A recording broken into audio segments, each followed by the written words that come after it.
Hi, my name is Wendy Hayden and I'm with Natural Constipation Solutions, and today we're going to talk about stool withholding and children who withhold stool.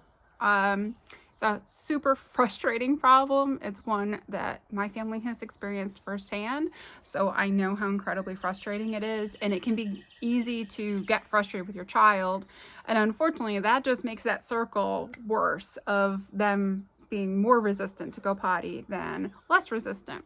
So constipation causes withholding.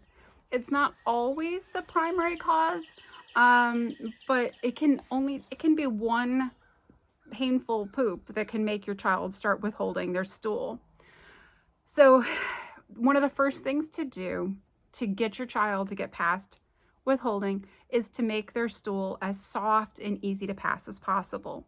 So what you're trying to do is you're trying to get that stool to a pudding like texture. You don't want it to, or applesauce. You don't want it to have any real solidity where they're having to push hard to get it out. Because if they experience any pain when they're already dealing with withholding, then you're going to end up having the problem's just going to keep getting worse and worse. So I have lots of options. There's lots of videos that I have. Magnesium is usually what I recommend. I do not recommend Miralax for children at all. It's not approved by the FDA for children under 17. And there have been over 25,000 reports of adverse events related to Miralax, including my own family had, my son had side effects from Miralax, some significant side effects, which are the reason why I started this website and wrote my book and things like that. So if you use magnesium or coconut oil, or you can use vitamin C, there's lots of different options to get your child's stool to be nice and soft so they can pass it. You want to look at different things. It depends on how long have they been withholding. If this is a new problem, that might be enough just to make it super easy. You back off on potty training, you act like you just are not worried about it, and they can get past it. But for some children, it's really built in, and they've been withholding for a long time, and it can be an emotional struggle. So it ends up turning into an emotional issue way beyond the physical problem that you're dealing with. And it can be worsened, especially if your child's had trauma, if they are starting daycare or a new school, if there's restrictive rules about going potty at school, or they just may not be comfortable going potty at school or away from home. And then some kids have things like Hirschsprungs or megacolon, which can be congenital or can be caused by Hirschsprungs is congenital, megacolon can be congenital, which is a birth defect that the nerves did not travel down through the intestines properly during the first trimester. This can cause the child to not feel the urge to go, and that can lead to constipation, and then the constipation can lead to pain, and then the pain leads to withholding. So motility issues can also be a problem that can cause withholding because of the same thing. Your child doesn't have the urge to go, and they end up withholding because they just don't feel that urge to go, because it's a normal thing for people to poop, and you feel an urge to go. And so if your child is not feeling that urge, it can be because they just do not have the nerves to feel it. It can also be that they've withheld so long that they've stretched out their colon, and that's a different type of megacolon. And the colon, is supposed to be a certain size, and it gets stretched out, and that has to get full before the child feels that urge to push and to get the stool out. So try times can be important. Just no pressure, and you don't expect them to go. But if they're already toilet trained, getting them to sit on the potty about 30 minutes after each meal, and don't make it for a very long time. You don't want it to be stressful. You don't want to add to the emotional situation you're in with withholding, but just to get them to try. And if your child is still in a diaper, and you see that they are in a position where you think that they might have to go potty, like they're squatting down, you hear them grunting, you're seeing them going into a corner to play and they get real quiet, all those kinds of things that you start to see and recognize, that, you know, they maybe are having to go. Sometimes what you'll see is your child will get stiff-legged and they push and they're trying to not go potty. And there's a fear there. And so having to address that fear. So you don't want to get angry. You don't want to show your anxiety, because all of those things are going to feed your child being even more anxious about it or resistant to going, and it becomes a battle of the wills, and it's the last thing that you want it to be.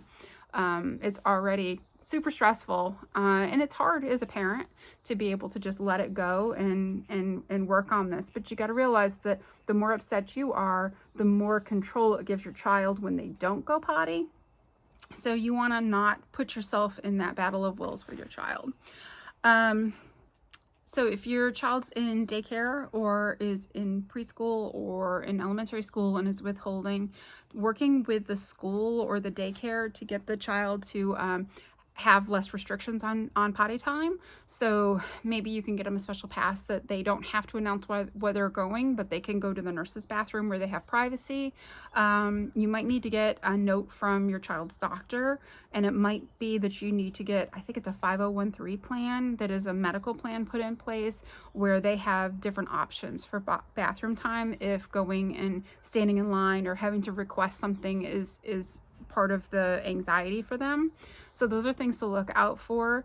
And if you have had a child that has some kind of trauma, getting them help through a therapist would be something to look at. You know, I had my therapist talk about this with me when I was working with my son, and she said that, you know, in small children, withholding is one of the few things that they can control. So if your child's had some kind of a traumatic event where they felt out of control, withholding can be one of the things that they do, because it's one of the few things that the child can actually control that adults can't. So that's something to look at as well. So giving rewards for them for try time. I know generally, you know, some people have strong feelings about giving rewards for things, and it doesn't have to be something big. It can be just maybe having access to your phone while they're sitting on the potty and they're doing their try time, and they get that as a reward. Another thing that works to help them to push. If you think that they're you know, you've got the stool down to a nice soft texture and they're just not able to get it out, would be to have them sit on the potty backwards, so their legs are spread out, and then have them blow bubbles, and the bubbles kind of helps them bear down and figure out that feeling that they need to have to be able to push out the stool. You can also get a Squatty Potty if your child's potty trained, and that's like a footstool. There's different levels of them, and you can get a Squatty Potty where they can put their feet up higher and so their legs aren't dangling. Sometimes when their legs are dangling and their bottom is pushed up, it's an awkward position, and it can make it harder for them to be able to actually bear down and push out the stool. So you also might want to get them evaluated through an occupational therapist to see if they have low tone. I have a video on low tone or hypotonia that you can I'll link to in the description. So if you think that your child maybe had issues, they sat up late, or they crawled late, or they had a strange crawl. My son had this crawl where he kind of pulled one leg through the other leg, and we all thought it was adorable. My mom apparently crawled the same way. Well, it turns out that it's a sign of low tone. And so if your child did anything other than a standard crawl, it's something to look at. Speech issues and things can also be signs that your child has low tone issues. And that can lead to, you know, them not being able to push out the poop, and then it ends up painful, and you've got this whole cycle of withholding. So those are some options for withholding that can be super helpful. If your child is struggling with constipation, I've written a book, What Your Doctor Didn't Tell You About Childhood Constipation, and you can find this on Amazon as a paperback book, or if you want to get an ebook version of it, it's on Amazon, but it's also just about anywhere that ebooks are sold, and you can even request it from your library. And I have a children's book. I actually have a couple of children's books, but this one and my latest book about Dash, who's a puppy who has some potty problems. And so he's a good role model for children who can't or won't poop.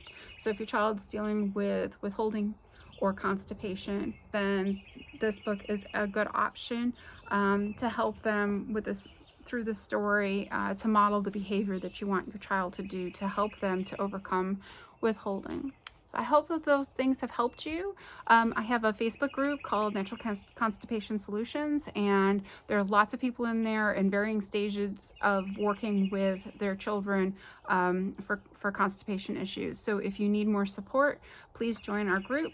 And thank you so much. Oh, and subscribe to the channel. I've got lots of helpful information that will help you to help your child overcome their chronic constipation and withholding. Thank you.